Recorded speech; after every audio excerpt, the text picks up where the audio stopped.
추석 명절 잘들 보내셨습니까? 우리 좌우에 있는 분들과 함께 인사 나누시겠습니다. 샬롬. 1층에 계신 분들도 샬롬. 잠깐 기도하시고 하나님 말씀 받겠습니다. 아버지 하나님, 참으로 고맙고 감사합니다. 하나님의 은혜 가운데 주의 택하신 백성들, 또 추석 명절도 잘 보내게 해주시고, 또 여기 은혜로운 가운데 건강한 모습으로 주님 앞에 예배의 자리로 인도해 주심을 감사합니다. 이제 우리가 마음을 하나님께 온전히 드리며 하나님의 말씀을 집중하여 듣기를 원합니다. 이 시간 하나님의 말씀을 통하여 하나님의 음성 듣기를 원하고, 하나님의 말씀을 통하여 우리를 향하신 하나님의 뜻을 깨닫기를 원합니다. 아버지요, 말씀하여 주시옵소서. 말씀하실 때 우리의 심령도 새롭게 하여 주시고, 우리의 모든 삶이 하나님의 뜻 가운데 온전히 회복될 수 있도록 도와 주시옵소서. 감사드리며 예수님의 이름으로 기도하옵나이다. 아멘. 할렐루야. 제가 주일 낮예배 때마다 이 느헤미야 말씀으로 과연 하나님께서 원하시는 회복의 모습이 어떤 것일까 계속해서 살펴보고 있습니다. 오늘 그 세 번째로 하나님의 일이 방해를 받을 때라는 제목으로 하나님 말씀을 전할 때 하나님의 큰 은혜가 여러분과 함께 하시기를 축원합니다. 첫 번째로 살펴볼 것은 교회는 성도들의 무너진 곳을 어루만지는 곳이어야 합니다. 우리 오늘 읽은 말씀 11절과 12절 말씀을 우리 다 같이 한 번만 더 한 목소리로 읽겠습니다. 11절 12절 시작.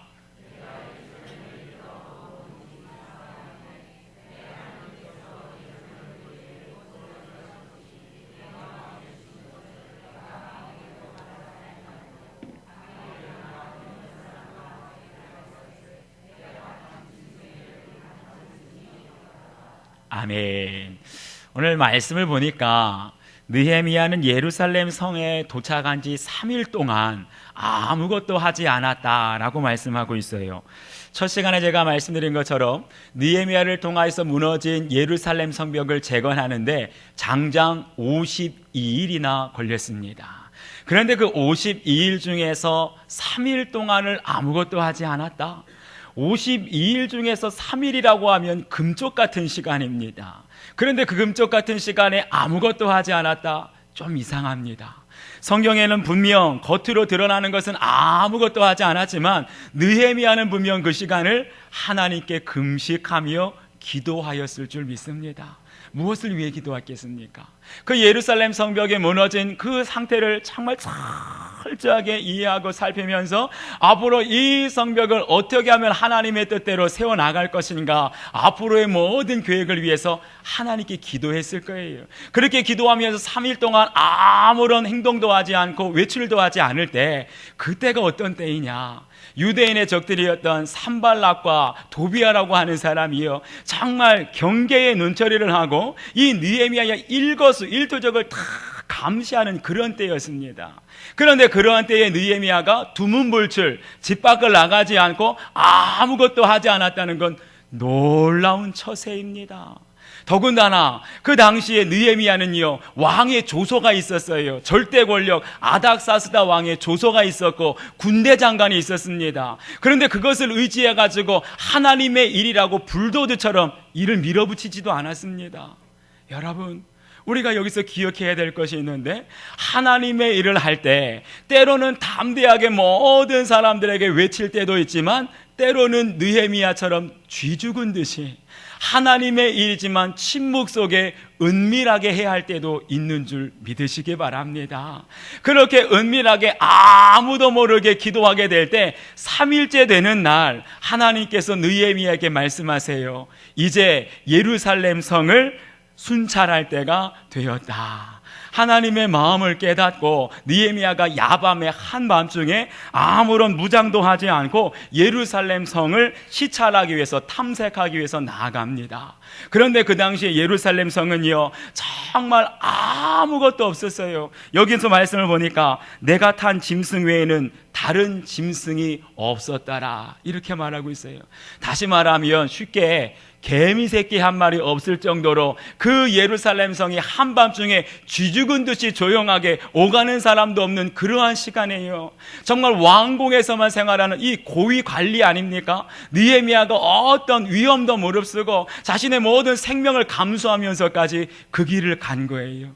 이유는 한 가지, 예루살렘 성이 무너지니까 얼마나 심하게 무너졌는가, 이거를 살피기 위해서 내려간 겁니다. 우리 13절 말씀 한번 같이 읽겠습니다. 13절 시작.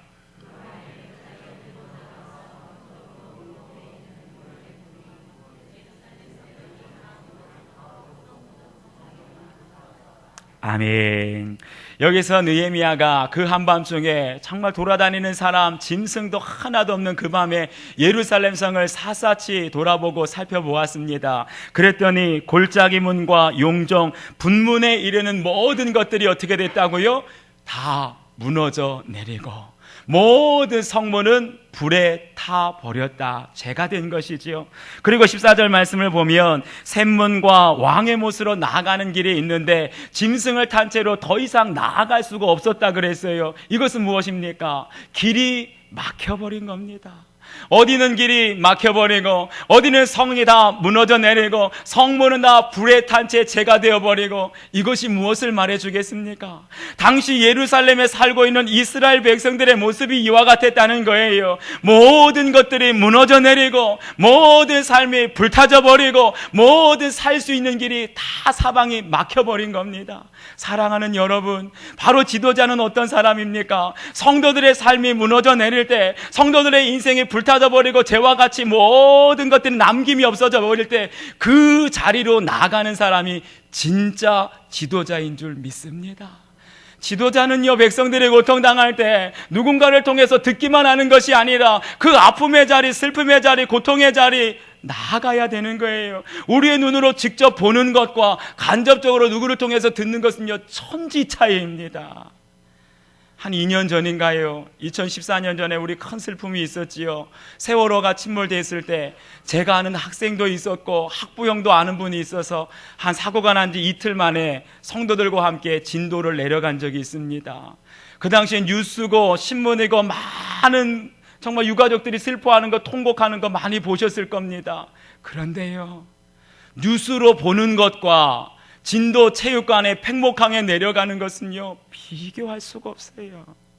진도 체육관에 내려가서 딱 한 발걸음을 들여대는 순간 이 커다란 체육관이요, 커다란 장례시장 같습니다. 여기저기서 사랑하는 아들, 딸의 이름을 부르고 여기저기서 사랑하는 조카, 사랑하는 손주들의 이름을 부르면서 통곡하고 오열하고 애통하는 그 목소리를 듣는 순간이요, 우리는 아무 말도 할 게 없습니다. 그냥 그 가족들과 울 수밖에 없는 거예요. 그 진도체육관에 들어가는 순간, 팽목하게 가는 순간 뭔가 알 수 없는 중압감이 제 어깨를, 제 가슴을 확 누르는 것 같습니다. 그리고 거기에서 느끼는 가족들의 슬픔, 애통, 현장에 가보지 않은 사람은 느낄 수가 없는 겁니다. 현장에서 그 슬픔을, 그 애통함을, 인생의 모든 것들이 무너져 내리는 것을 직접 본 사람만이 그 가족들을 위로해 줄 수 있는 줄 믿습니다. 사랑하는 여러분, 우리 교회도 보면은요, 의외로 겉으로 보여지진 않지만 정말 인생이 무너져 내리고 삶이 무너져 내리고 건강이 무너져 내린 사람들을 참 많이 보게 됩니다. 멀리서 볼 때는요, 그냥 지나쳐 버려요. 드러나지 않습니다. 그런데 일부러 눈물 흘리는 것을 찾아가 보고, 정말 마음이 찢어지는 현장을 찾아가 보고, 일부러 애통하는 것, 슬퍼하는 것, 무너져 내린 것, 그런 것들을 찾아가게 되면 모든 것들이 보여지게 되는 줄 믿습니다. 사랑하는 여러분, 우리 기독교와 다른 종교가 다른 것이 한 가지가 있어요. 모든 종교는 자신들이 깨닫고 자신들의 노력으로, 자신들의 수고로 진리를 깨닫는다고 합니다. 그렇지만 기독교 성경에서 말씀하시는 하나님은 우리의 고통의 자리, 우리의 애통의 자리, 우리의 인생의 모든 것들이 무너진 그 자리에 찾아오시는 하나님, 찾아오시는 예수님인 줄 믿습니다. 이제는 우리의 몫이에요. 우리 교회가 살아있다는 증거는요, 정말 주변에 어려워하고 힘들어하고 가정이 무너지고 자녀가 무너지고 건강이 무너지고 우리의 사업장이 무너지고 우리의 모든 것들이 무너진 사람들, 그들에게 찾아갈 수 있는 사람이 진정 하나님의 사람인 줄 믿습니다. 진정한 교회의 지도자는요, 그들에게 나아가서 말로만 듣는 것이 아니라 정말 그들을 찾아갈 수 있고 손 만져줄 수 있고 도움의 손길을 베풀 수 있는 사람이 진정 교회의 지도자이고 하나님의 사람인 줄 믿습니다. 제가 이 면에 있어서는요, 참 부끄럽습니다. 너무나 부족한 것이 많고 앞으로 찾아가야 될 사람이 많고 만나야 될 사람이 너무나 많은데, 제가 간절히 바라기는 우리 수인중앙교회는 정말 건강이 무너지고 가정과 자녀와 관계가 깨어지고 무너진 사람들, 삶의 가장 기초가 될 수 있는 사업장, 경제가 무너진 사람들 외면하지 마시고 찾아갈 수 있는 교회가 될 수 있기를 주님의 이름으로 축원합니다. 주님의 마음으로 우리가 찾아가서 도움의 손길을 베풀 때 우리 교회를 통하여서 회복되는 역사가, 쓰러지고 넘어졌던 사람들이 다시 일어나게 되는 역사가 있게 되기를 주님의 이름으로 축원합니다. 두 번째 역사는 뭐냐 하면은요, 마음이 움직일 때 성도들의 헌신이 나오게 된다는 겁니다. 우리 17절 말씀을 한번 다 같이 읽겠습니다. 17절 시작.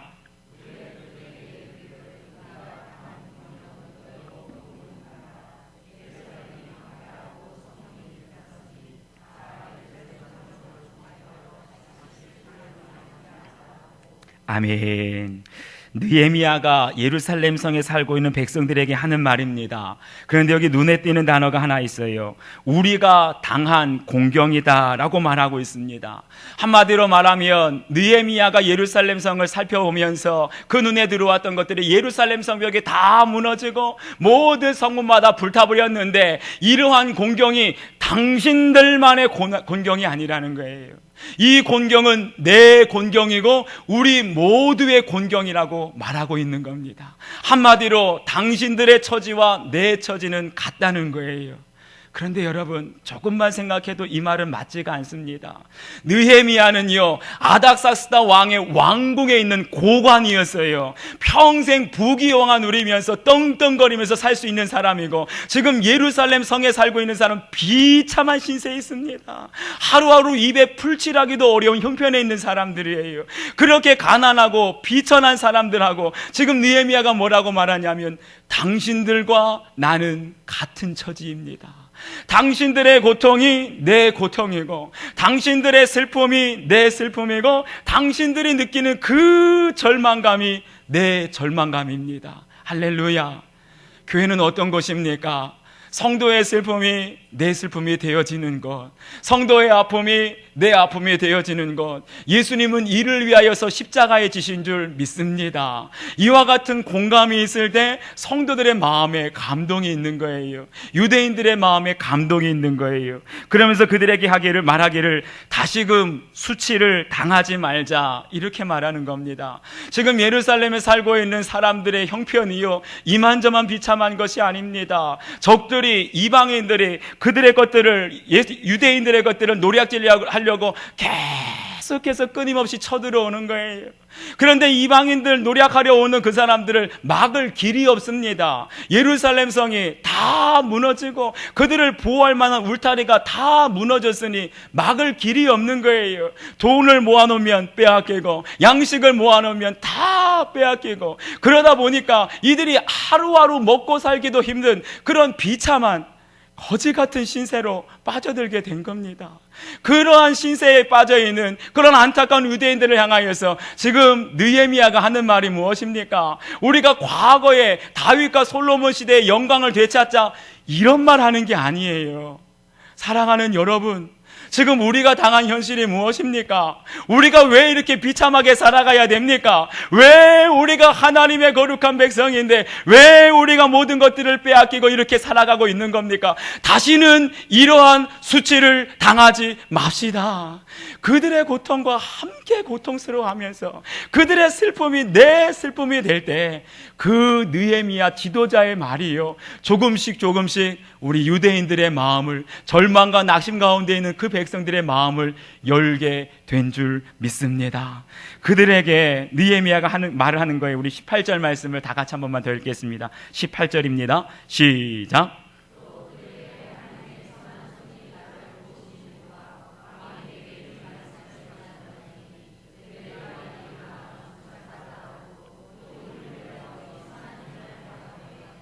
아멘. 여기의 말씀을 보면은요, 이제 계속해서 느헤미야가 유대인들 절망 가운데, 낙심 가운데 있는 그 백성들에게 말하는데 마지막 한마디를 더 합니다. 자기가 어떻게 수산궁에서 1200km나 떨어져 있는 이 예루살렘 성까지 오게 되었는지 모든 자초지정을 전하였다라고 말합니다. 이 전하였다라는 말은 히브리어로 나가드라고 하는데, 이 나가드라고 하는 말의 뜻이 어떤 것을 사람 앞에 높이 두어서 눈에 띄게 하다, 이런 뜻이에요. 한마디로 말하면 이전에는 아무도 알 수도 없고 알지도 못했던 감춰져 있는 진실인데 그 진실을 처음으로 모든 사람들 앞에 드러냈다는 거예요. 그 드러낸 이야기가 무엇입니까? 느헤미야가 수산궁에서 하나님 앞에 금식하고 기도하고 있을 때 아닥사스다 왕의 술관원이 되게 해주셨다는 것, 그리고 자신이 술관원이 되어서 하나님 앞에 금식하면서 예루살렘 성벽을 위해서 기도할 때 왕의 마음을 감동감화시켜 주셔서, 왕의 마음을 움직여 주셔서 조서를 내리게 해주신 것, 조서만 주실 뿐만 아니라 왕의 군대 장관과 마병까지 주셨던 것, 지금까지 있었던 모든 아무도 알지 못했던 이 사실들을 간증으로 고백한 거예요. 그러면서 강조했던 것 한 가지가 있습니다. 지금까지 내가 여기 온 것은 여호와의 선하신 손길이 나를 도우셨기 때문입니다. 할렐루야. 다시 말하면 뭐예요? 예루살렘 성벽을 재건하기 위해서 그 멀리 수산궁에서 오게 된 것은요, 자기가 원해서 온 것이 아니었다는 거예요. 나의 부귀 영화를 위해서 온 것이 아니었다는 거예요. 내가 예루살렘 성을 재건하기 위해서 그 무너지고 다 불타버린 성을 다시 일으켜 세워주기 위해서 온 것은요, 하나님께서 계획하시고 하나님께서 도우셔서 아닥사스다 왕의 마음을 움직여 주셔서 이 모든 일이 가능했다고 간증하는 겁니다. 사랑하는 여러분, 이러한 고백을 듣게 되니까 여호와 하나님의 선하신 손길이 느헤미야와 함께 이 예루살렘 성벽 재건에 함께 한다는 걸 듣게 되니까 성도들의 마음이, 유대인들의 마음이 움직이게 된 줄 믿습니다. 사람은 아무리 성경에서 성전 건축에 대해서 말하고 11조에 대해서 말한다 할지라도 그 성경의 말씀으로 움직여지는 게 아니에요. 성도들은요, 하나님께서 우리와 함께 하나님의 선하신 손길이 우리 가운데 나타난다는 그 간증을 들을 때 사람들의 마음에 감동을 잊게 되면 움직이게 되는 줄 믿습니다. 저와 여러분도 하나님 말씀 가운데 순종하게 되면 늘 주님과 동행하는 사람들에게는 반드시 하나님의 선한 손길이 나타나게 되는 줄 믿습니다. 여러분에게도 그러한 간증거리가 풍성하게 되기를 바라요. 우리가 단순히 살아가면서요, 다른 능력이 있는 말이 아니라 하나님께서 나와 함께 하셨습니다. 하나님께서 우리 교회와 함께 하십니다. 그러한 간증만으로도 사람들의 마음이 움직이고 변화되는 거예요. 어떤 분이 그러시더라고요. 성전 건축을 하는데 왜 이렇게 성전 건축 헌금 얘기를 안 하시냐고. 다른 분이 그래요. 다른 교회 다니는 분이 성전 건축하면은 헌금 얘기를 많이 해야지 헌금이 많이 나온다고. 그런데 그렇지 않아요. 그냥 억지로 일방적으로 여러분들에게 헌금을 내라고, 11조가 성경에 나와 있으니까 11조 내라고, 성전 건축하니까 성전 건축 헌금하라고 제가 100번을 설교해도요, 여러분들의 마음에 상처만 됩니다. 오히려 마음이 꽉 닫힐 거예요. 그래서 사람들이 움직이는 것이 아니라, 성전 건축에서 가장 중요한 것은 돈과 재물이 아니라 성도들의 마음이 움직이고 여러분들이 자발적으로 헌신하게 될 때 주님의 성전이 세워지게 되는 줄 믿습니다. 더 중요한 것은요, 이 성전을 세워나가는 데 있어서 이것이 사람의 뜻이 아니라는 걸 깨달아야 돼요. 우리가 20여 년 전에, 10년 전에 저 지금 새 성전 터를 지은 것, 지금 우리의 능력으로는 도저히 살 수 없다는 것 여러분도 잘 아시지요. 우리가 생각도 못했는데 누군가 하나님의 사람을 통해서 저기를 기부하게 하시고 그 땅이 개발이 되게 하시고 지금은 우리 돈으로 능력으로 도저히 얻을 수 없는 그 땅 위에 새 성전을 세운 것, 이것은 사람의 계획이 아니라 하나님이 일하시고 하나님의 계획 속에 지금까지 인도하신 줄 믿습니다. 과정을 보면은요, 말로 다 할 수 없이 우리가 지금 이런 형편에 이런 경제적인 상황 속에 빚도 없이 지금까지 왔다는 건 하나님의 축복입니다. 하나님의 역사가 없이는 이 성전이 이루어질 수 없는 거예요. 매 순간순간 성전이 진행되어지는 과정 속에 하나님이 도와주시고 하나님이 축복해 주시고 하나님께서 함께 하신다는 것을 여러분들의 마음속에 깨달을 때 누군가의 강요에 의해서가 아니라 우리가 일어나자, 우리가 건축하자, 여러분의 마음속에 자발적인 헌신이 나오게 될 줄 믿습니다. 여러분들의 기쁨으로 자원하며 여러분들의 기쁨으로 하나님의 일에 동참하게 될 때 바로 그 헌신을 통해서 주님의 몸된 성전이 아름답게 세워져 가게 될 줄 믿습니다. 마지막 세 번째는요, 비전의 사람은 어떠한 방해도 돌파할 수 있는 능력이 있다는 겁니다. 우리 19절 말씀 함께 읽겠습니다. 19절 시작.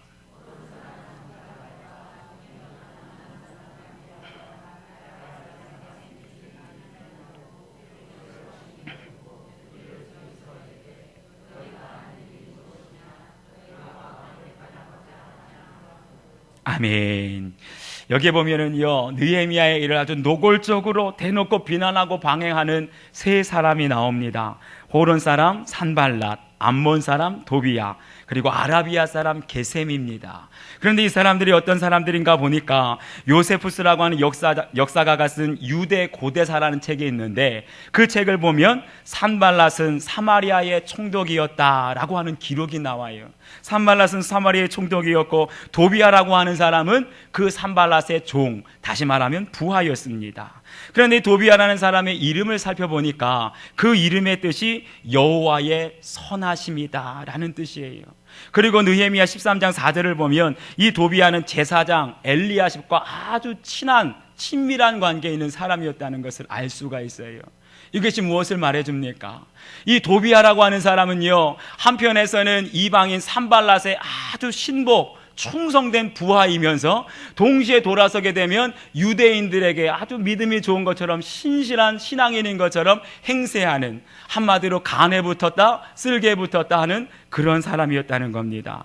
그리고 마지막 게셈이라고 하는 사람은 아라비아 사람인데 주전 5세기에 발견된 어떤 비석을 보니까 그 비석에 이런 말이 있어요. 게달의 왕 게셈이다 라고 하는 말이 있습니다. 다시 말하면 이 게셈은 게달의 왕이었었는데, 게달은 오늘날의 이집트의 북동쪽에서 팔레스타인 남부까지 이르는 굉장히 광활한 지역을 다스리는 왕이었다는 거지요. 한마디로 산발랏은 사마리아의 총독, 게셈은 또 게달의 왕, 다시 말하면 예루살렘 주변의 강력한 통치자들이었어요. 함부로 할 수 없는 사람들입니다. 그런데 그들이 느헤미야를 향해서 뭐라 말합니까? 업신여기고 조롱하는 말을 했다라는 겁니다. 이 업신여기다라는 말은요, 마땅히 존중이 여겨야 되고 마땅히 귀하게 여겨야 되는 사람을요 오히려 경시하고 멸시하는 행동을 말하는 거예요.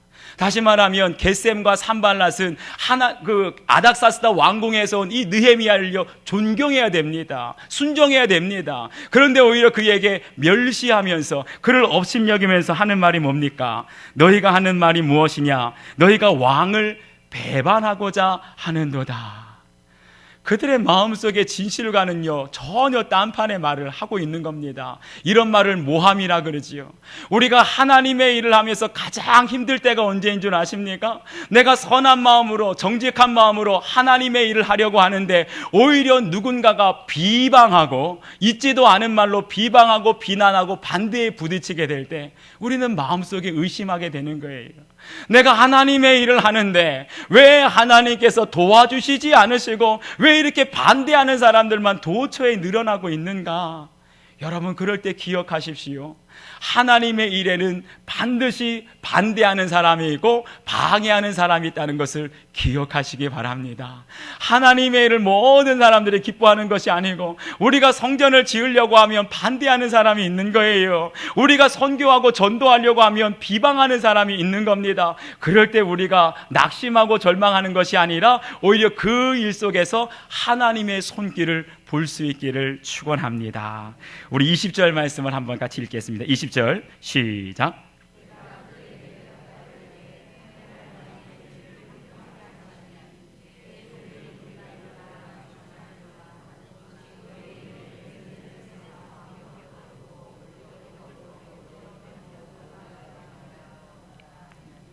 아멘. 여기 말씀에 보게 되면 느헤미야가 그렇게 산발락과 또 게셈과 도비야가 아무리 비난하고 비방한다 할지라도 흔들리지 아니하였던 두 가지 확신했던 믿음이 있었어요. 이 믿음 때문에 그는 아무리 화가 나고 아무리 그 감정이 상한다 할지라도 눈 하나 깜짝하지 않습니다. 느헤미야가 이런 상황 속에서도 흔들리지 않았던 것 두 가지 확신이 있었는데, 첫 번째는 뭐냐 하면 이 일은 하나님의 일이요 내 일이 아니라는 겁니다. 다시 말하면 내가 원해서, 내가 뭔가 부귀영화를 위해서 이 일을 시작한 것이 아니라, 이 예루살렘 성벽을 재건하는 것은 하나님께서 계획하셨고 하나님께서 원하시고, 그렇기 때문에 반드시 하나님께서 이루실 것이라는 확신이 있었어요. 그리고 두 번째는 뭡니까? 이 예루살렘 성벽을 재건하는 건 다른 사람이 아니라 바로 나에게, 바로 우리에게 맡겨주신 하나님의 비전이요 하나님의 사명이다라는 믿음이 있었어요. 그렇기 때문에 다른 사람이 아니라 이 일은 내가, 반드시 우리가 이 일을 완성할 것이라는 믿음이 있었습니다. 사랑하는 여러분, 우리가 주님의 일을 해나갈 때 아무리 큰 일이든지 작은 일이든지 이 일이야말로 하나님께서 나에게 맡겨주신 사명입니다. 다른 사람이 아니라 나에게 맡겨주신 하나님의 일입니다. 이 믿음이 있는 사람은요, 아무리 주위에서 반대하고 아무리 주위에서 비방한다 할지라도 그 모든 방해와 장애를 정말 꿰뚫고 지나 돌파할 수 있는 능력이 있는 줄 믿습니다. 저와 여러분에게 오늘 필요한 것이 무엇이겠습니까?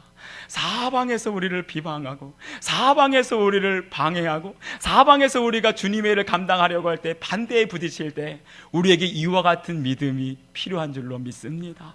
여러분, 한번 우리 주변을 돌아보시기 바랍니다. 우리 주변에 무너진 성벽이 참 많습니다. 예루살렘 성만 불타버리고 예루살렘 성벽만 무너져 내린 것이 아니라 우리 가까이를 보세요. 우리의 자녀들이 무너지지 않았습니까? 핸드폰, 스마트폰, 게임, 세상의 문화, 더 심각한 것은요, 미래가 무너졌어요. 우리의 젊은 자녀들 미래가 없습니다. 소망이 없습니다. 그런 자녀들의 무너진 것을 보게 될 때 어찌 기도하지 않을 수 있겠습니까? 우리 가정의 관계들이 깨어져 버렸습니다. 부부간의 관계가, 그리고 가장 가까운 형제들의 관계가, 부모의 관계가 점점 깨어지고 형식적인 관계로 멀어지고 있지 않습니까? 사랑하는 여러분, 우리의 믿음이, 순수해야 할 믿음이, 뜨거워야 될 믿음이 무너지지는 않았습니까? 주님을 더 사랑하고 싶은데, 더 뜨겁게 사랑하고 싶은데 어느새 식어진 상태에서 회복이 되지 않지 않습니까? 우리의 무너진 것들을 주님께서 다시 일으켜 세우라고 말씀하십니다. 그런데 우리가 깨어진 가정, 깨어진 교회, 무너진 이 나라와 이 민족을 일으켜 세우고자 할 때요, 사단은 절대로 우리를 가만두지 않습니다. 악자까지 우리를 물고 늘어지면서 방해하려고 할 거예요. 그럴 때 여러분, 느헤미야를 기억하시기 바랍니다. 이 일은 우리 가정을 일으켜 세우고 깨어진 관계를 회복하고 교회를 회복시키고 그리고 무너진 이 나라와 민족을 일으켜 세우는 것은 내 일이 아니다, 하나님의 일인 줄 믿으시기 바랍니다. 하나님께서 원하시고 하나님께서 기뻐하시니 반드시 하나님께서 이루실 줄 믿습니다. 더 나아가서요, 이 일은 다른 사람이 아니라 바로 저와 여러분에게 맡겨주신 하나님의 사명이라는 것을 기억하시기를 바랍니다. 다른 사람에게 맡겨주시지 않으셨어요. 여러분의 가정을 회복시키시고 몸된 교회를 회복시키고 이 나라와 이 민족을, 그리고 여러분들의 가정과 또 사업장과 직장을 회복시키는 그 귀한 사명을 이 자리에 있는 여러분에게 하나님께서 맡기신 줄 믿으시기를 바랍니다. 이걸 깨닫고 우리가 믿음으로 순종하게 되면 그 믿음의 사람 한 사람을 통하여 우리의 가정이 회복되고 우리의 교회가, 무너진 교회가 다시 회복되고 무너진 이 나라와 민족이 바로 그 한 사람, 믿음의 사람으로 말미암아 회복되어질 줄 믿습니다. 우리 오늘 이 주신 말씀을 생각하면서 함께 기도하기를 원합니다. 하나님, 저희에게 하나님께서 보게 하셨고 듣게 하셨는데 우리의 무너진 가정, 우리의 무너진 교회, 우리의 무너진 자녀들, 우리의 무너진 나라와 민족, 우리의 무너진 직장과 사업장을 주님 일으켜 세워 주시옵소서. 나에게는 능력이 없습니다. 주님의 능력으로, 주님의 약속하신 말씀으로 우리의 무너진 것들이 하나님의 뜻대로 회복될 수 있도록 우리 간절한 마음으로 함께 기도하시겠습니다. 아버지 하나님, 참으로 오늘도 느헤미야 말씀을 통하여서 우리의 삶을 돌아보게 하시고 우리의 현재의 모습을 다시 한번 깨닫게 하시니 감사합니다. 우리는 아무런 문제 없다, 평안하다 말하지만 아버지요, 돌아보면 내 가까운 곳에 가정이 무너졌습니다. 우리의 자녀들이 무너졌습니다. 보이지 않는 사이에 우리의 관계들이 깨어지고 무너진 것을 보게 됩니다. 주님의 몸된 교회에 무너진 것이고 이 나라와 민족에 심각하게 균열이 가고 무너진 것이 있습니다. 불타버렸습니다. 아버지요, 이를 바라보면서 이제 우리를 통하여, 나를 통하여 주님 회복시키실 것을, 일으켜 세워주실 것을 말씀하시오니 하나님, 어떠한 상황 속에서도 우리를 방해하고 우리를 비방하고 우리를 모든 것들을 회방하는 사람이 있다 할지라도 두려워하거나 낙심하지 않게 하시고 주님의 일이시니 주님께서 일으켜 세워주실 줄 믿습니다. 주님을 믿고 의지하면서 주님의 길로 걸어갈 수 있도록 우리를 통하여서 무너진 성벽을 회복시켜 주시옵소서. 아버지 하나님, 고맙습니다. 하나님께서 거룩한 주일, 또 사랑하는 주의 백성들에게 말씀하실 때에 우리의 무너진 가정을, 우리의 무너진 자녀들을, 우리의 무너진 일터를, 우리의 무너진 교회와 이 나라와 민족을 보게 하여 주시옵소서. 주님은 불타버린 상태로, 무너진 상태로 내버려 두기를 원하지 아니하시고 믿음의 사람들을 통하여 다시 한번 무너진 성벽을 회복하기를 원하시는 줄 믿습니다. 저희들을 사용하여 주시옵소서. 저희들을 통하여 가정이 회복되게 하시고 저희들을 통하여 교회가 회복되게 하시고 저희들을 통하여 나라와 민족이 회복될 수 있도록 은혜를 베풀어 주시옵소서. 감사드리며 예수님의 이름으로 기도하옵나이다. 아멘.